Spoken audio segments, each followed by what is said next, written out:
Hey guys, I'm Justin with Legato Financial Group.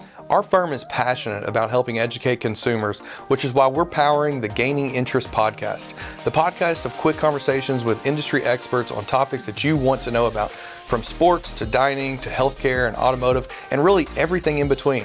It's hosted by one of the greatest local personalities that I've met, that's John Ramsey. I'll tell you why I love this podcast, because it's all about community. We used to call it water cooler talk, and that no longer exists. But if it's interesting to you, it's interesting to us. We encourage you to tell your friends. As Justin mentioned, we're going to talk about everything under the sun. We will be gaining interest, and we appreciate you watching. Hello again, everyone, and welcome to Gaining Interest, powered by Legato Financial Group.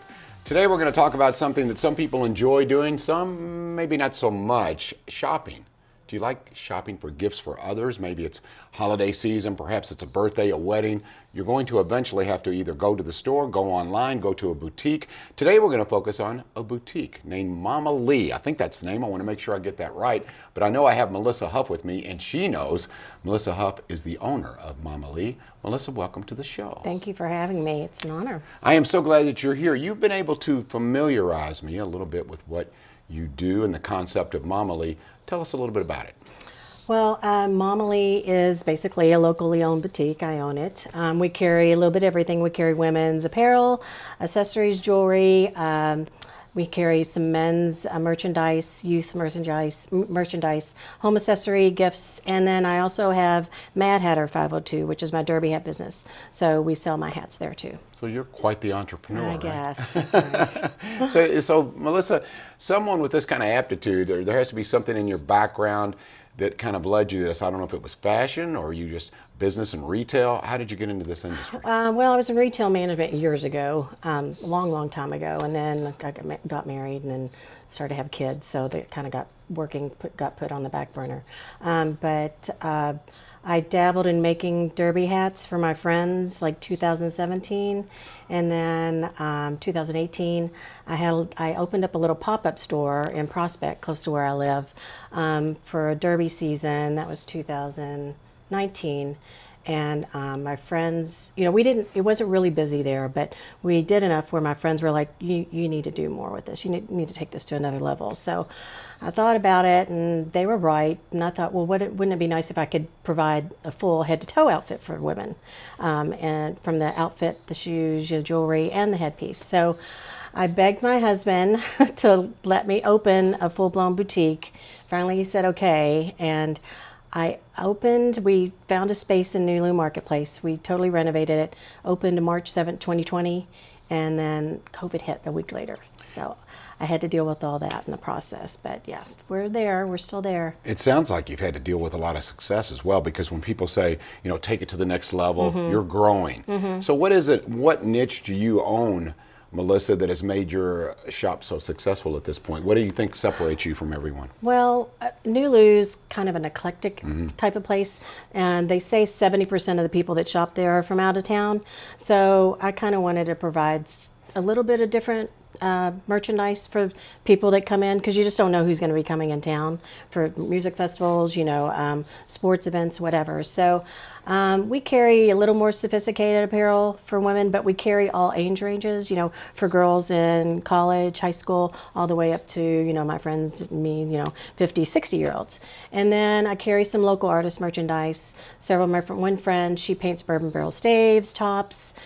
She's so talented. She paints pottery, glasses. So we tried to, do a lot of local themed things. I've got St. X Trinity, Assumption, Sacred Heart, Catholic school staves, bourbon themed bourbon barrels. So we just wanted to carry, a little more curated merchandise for people down there. So, and the ladies that work for me are wonderful. They love talking with people. So anytime people walk in the door, it's just instant. They just love talking to them, talking about NuLu, talking about merchandise, and people just kind of naturally buy then. So does your inventory change according to whether the season or maybe it's derby time? Or it's season and the time of the year. Okay, yeah. Interesting.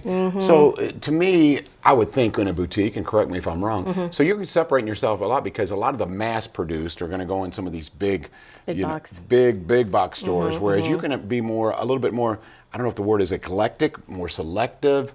more would you- selective, trying to cater to, we ask the customers what they like, and you see what brands they purchase. So then you're able to kind of narrow down the type of merchandise and the brands you should carry. And, during Derby, obviously, we carry everything Derby, anything dress, pantsuit, floral, anything related to Derby. And I try to match them up with my hats and headpieces too.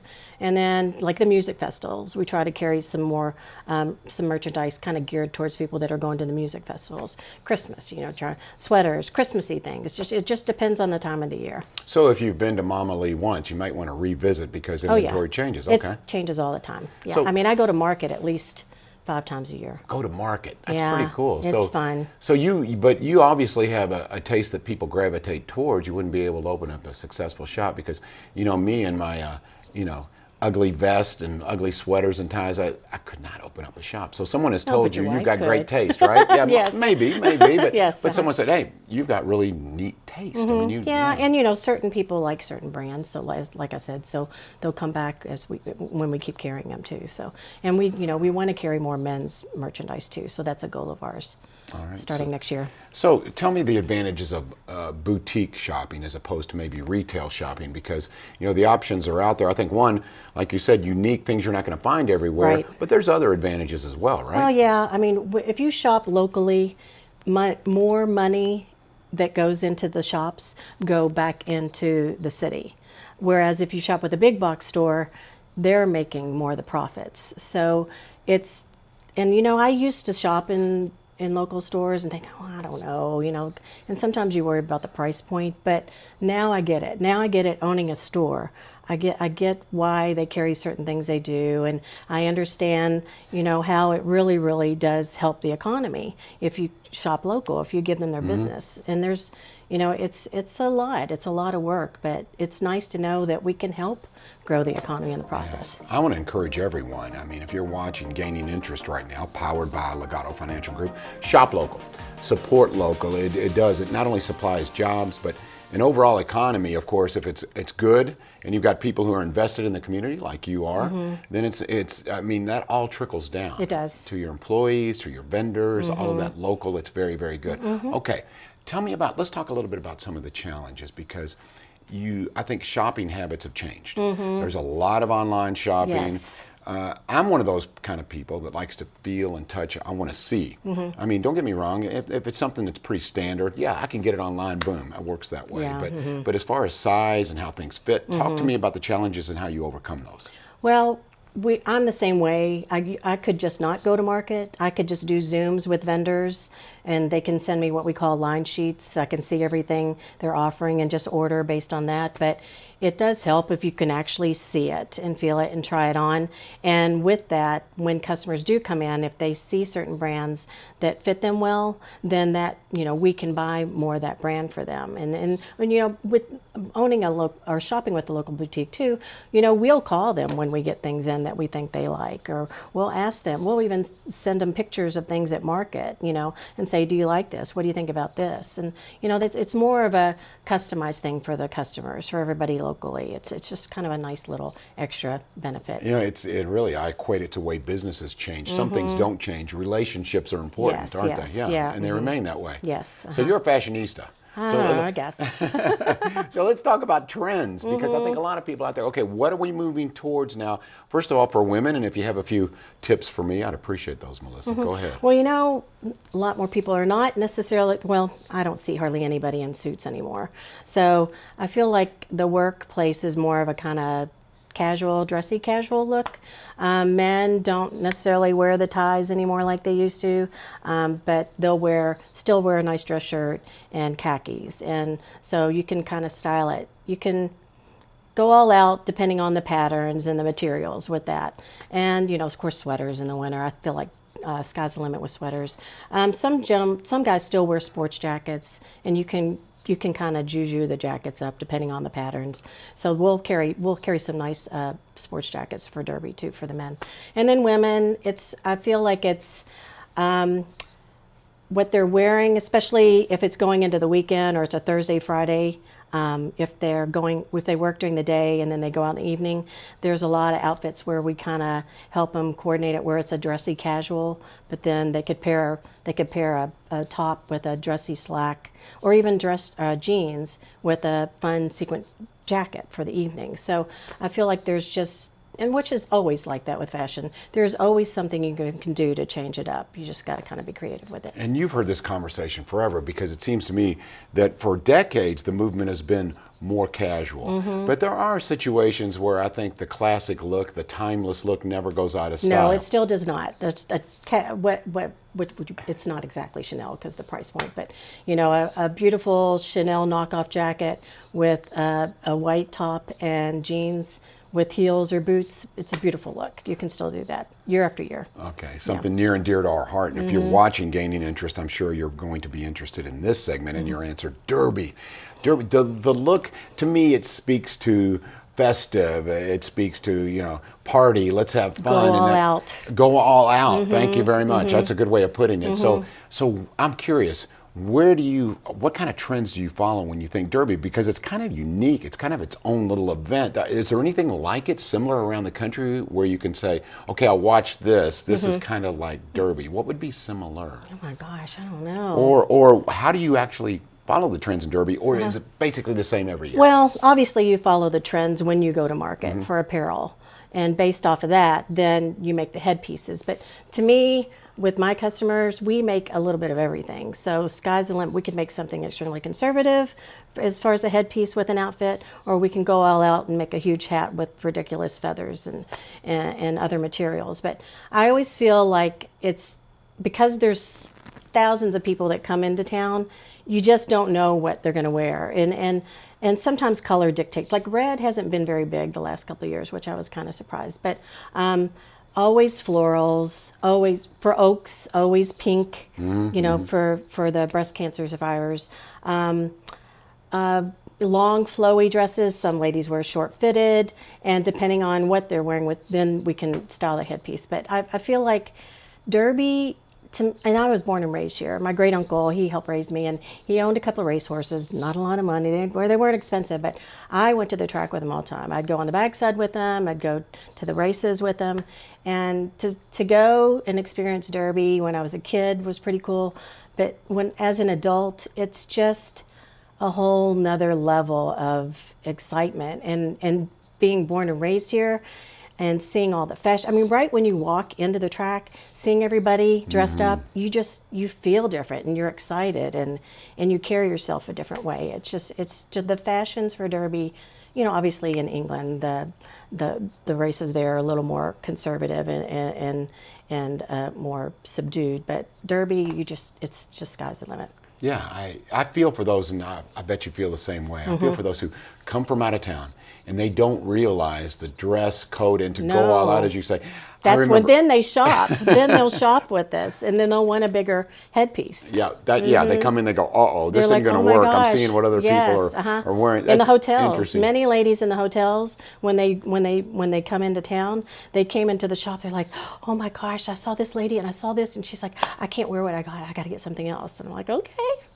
About 15 years ago, maybe 20 years ago, there was a gentleman who came in town, and he was on the original Bachelor show. Oh, gosh. And he had no idea. He came in with holes in his jeans and a blazer. And it was just, and I felt for him because it was out of place.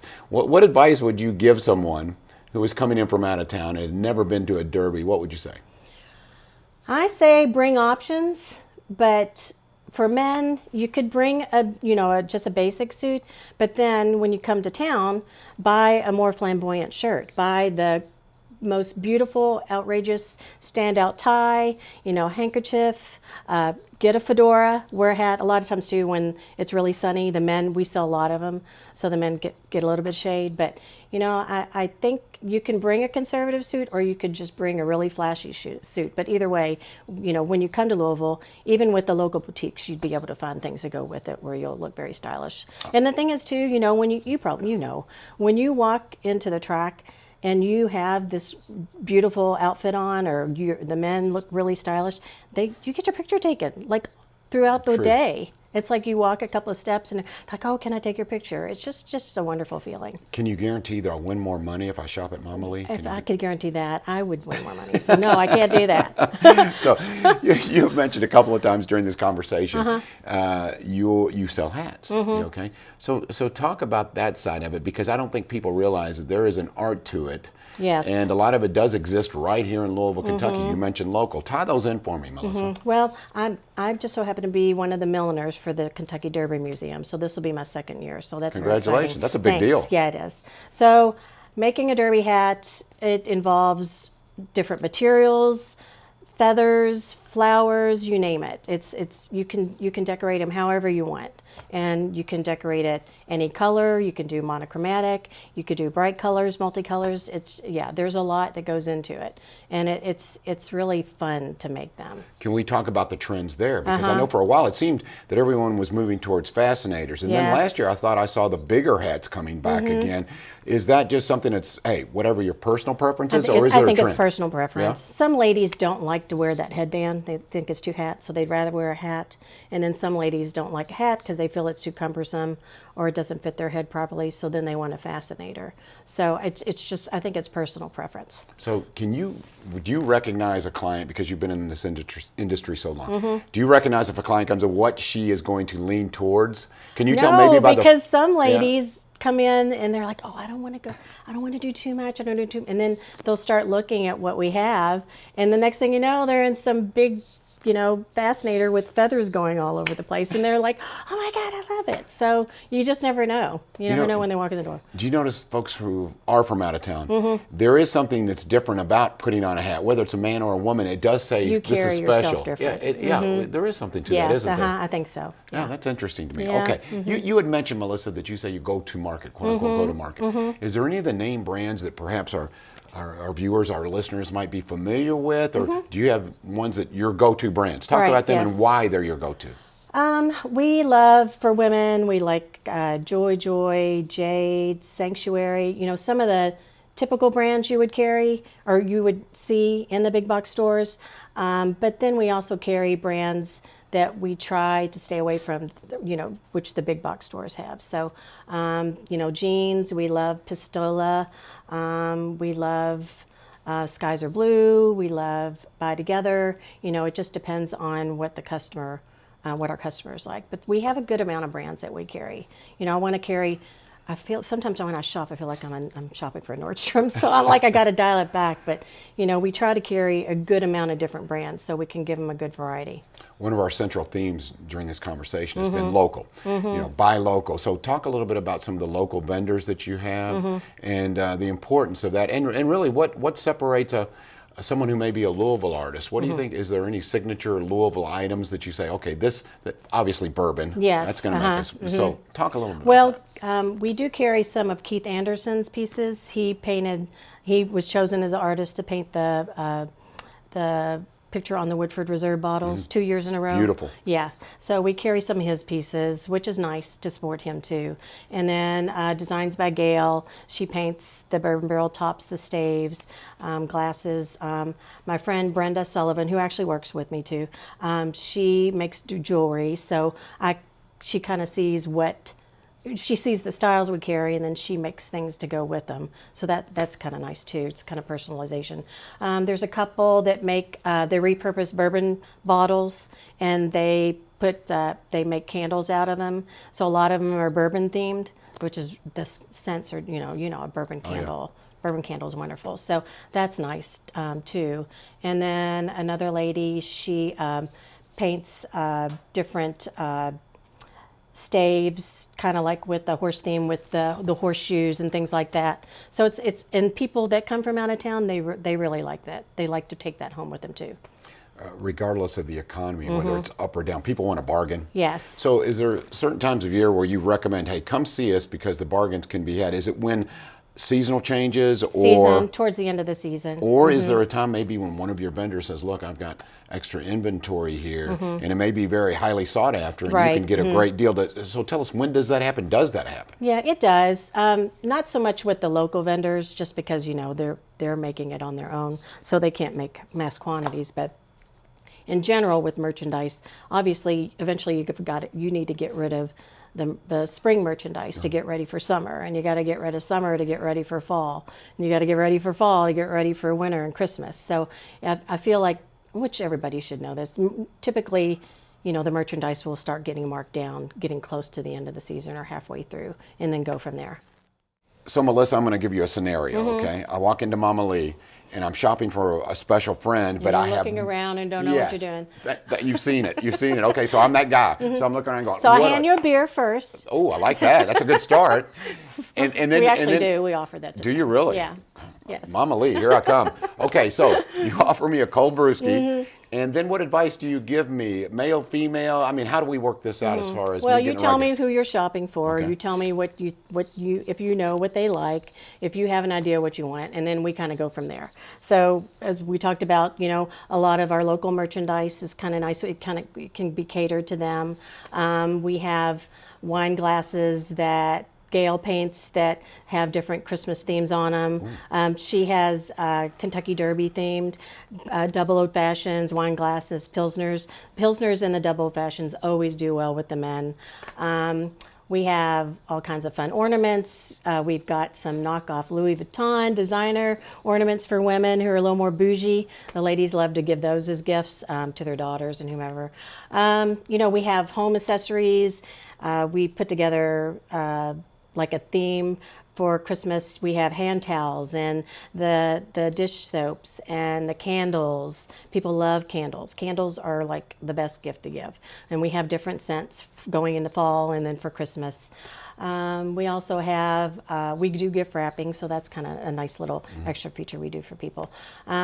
People love the water lanterns. They have water in them. It used to be just the snow globes, but now they have them for Christmas. They have them for Easter. They have them for 4th of July. So those are really pretty gifts to give. Those are battery operated. A lot of... we have drink cubes now that we love this vendor. So ladies, it's just like a little plastic container that carries like maybe 6 drink cubes, and you can get them in different flavors, and ladies can add them to their drinks when they go to the bar or whatever, or they can make them up at parties for their parties. Bachelorette parties, they love to get them and take them with them and give those as gifts too. Those are nice gifts. Really unique. Yeah, it's really nice. They have some really good flavors for Christmas. And then we also carry like different flavor marshmallow, chocolate, hot cocoa mixes that are great gifts, great stocking stuffers. Yeah, we do well with Newton jewelry, so ladies love to give those as gifts too. It's like a verbal catalog here. I love it. Yeah, there's a lot. Yes. Okay, bougie. Yes. Love the word. Okay, Yeah, is that exclusive to women? Can guys be bougie? Well, yeah, of course. I don't want to be Debbie Downer here, but I also want to be realistic. Okay. Like a lot of markets our size, cities our size, we've been through some challenges. Yes. Okay, of course, COVID affected everyone. I'm Yes, sure it did. affected It your still industry. has, really. Yeah, really. The repercussions will just keep on coming. But I'm curious about some of the other challenges that we've had here. Are you optimistic moving forward about Louisville business? You're a business owner, so you're a good economic indicator. To sit down with you, you can tell me, hey, here's what I see, here's what I've experienced, and moving forward, I see this. What do you see? Yes, it has changed. Downtown, a lot of people are working from home, and some have gone back to work, but then a lot of people are just going to work remotely. I feel like that's affected business. The restaurants, the retailers, everybody. So you kind of have to rethink how the merchandise you're selling, how much you're ordering. You try to be a little more creative and collaborating with other local businesses to do like special events to bring more people into the stores too. That's also something. And then the e-commerce online, trying to be a little more creative with your online and your website, so you can do more business that way too. So yeah, it's been interesting. I like the fact that you partner with other shops and stores, like you said, when these events, these quote-unquote events, which to me speaks to community. And community, and folks, if you are listening to this podcast, you may not have been able to visit or see NuLu. It's an experience, and I don't know how to describe it. Eclectic art stores, beautiful, unique boutiques like Mamili. So talk to people who haven't been there about NuLu and the attraction. NuLu has been around for years and years ago. It used to be more of an art type district. And there are a couple of stores there that are still there, like Red Tree. But over the years, it's evolved. More restaurants are there now, more bars.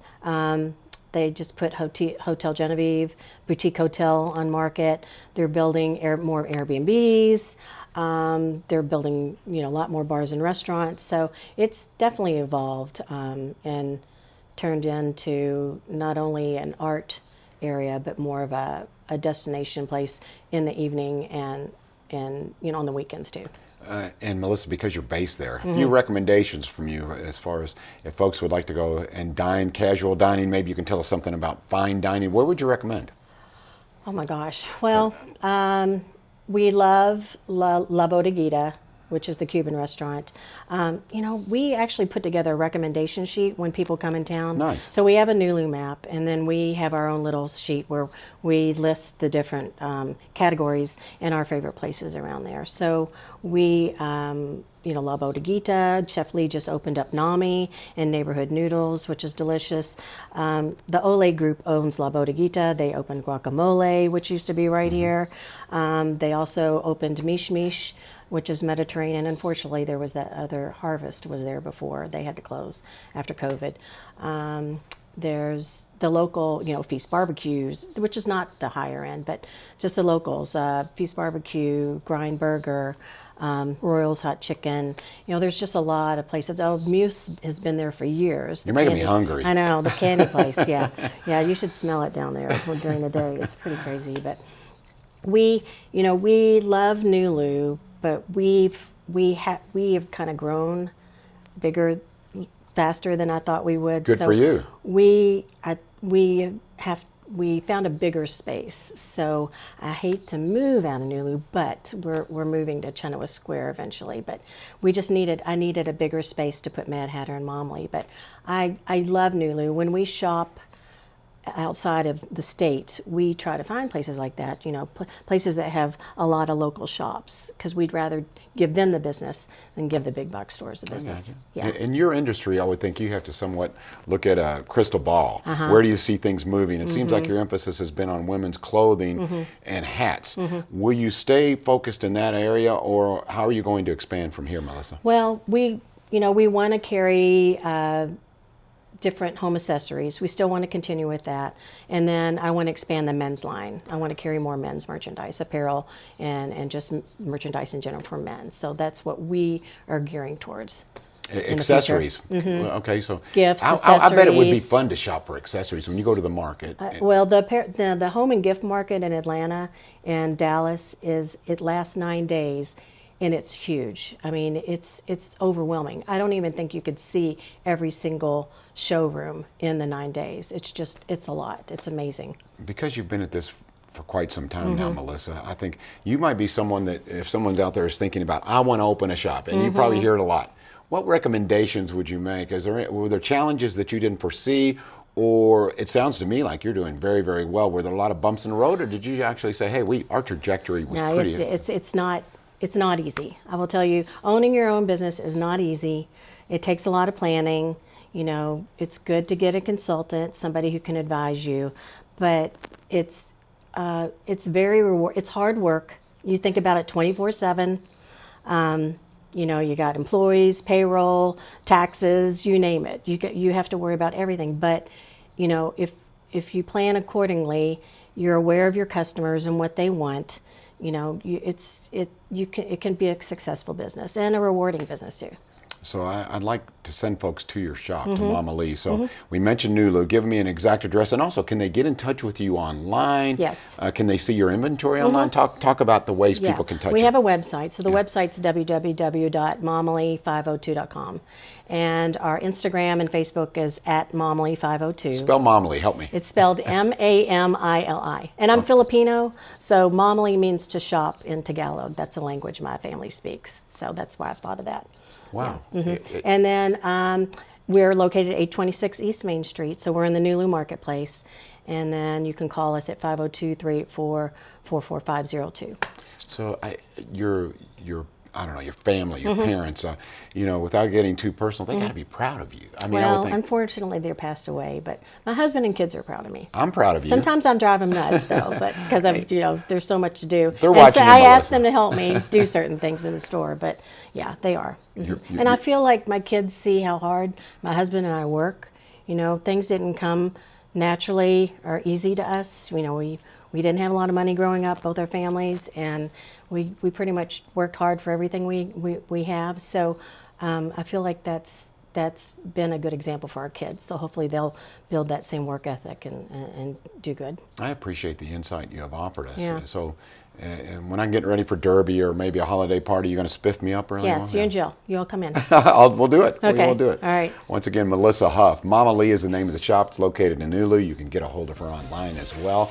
And again, thank you so much for joining us. Melissa, I really enjoyed the Thank you. It was conversation. nice. I've seen you on TV and heard you on radio for years, John, so it's nice to be able to talk to you. Am I like now, like your deputy fashionista? I know a little bit. Yes, a little bit. A little. Well, you're stylish. Very I don't know why little. you're saying that. No, I'm not. I wish I were. Yes, you are. I see you in suits all the time. Not to your degree. Not to Okay, your degree. all right. Mhm. All right, again, Mamili, Gaining Interest, powered by Legato Financial Group. Thank you so much for joining us. We'll see you next time.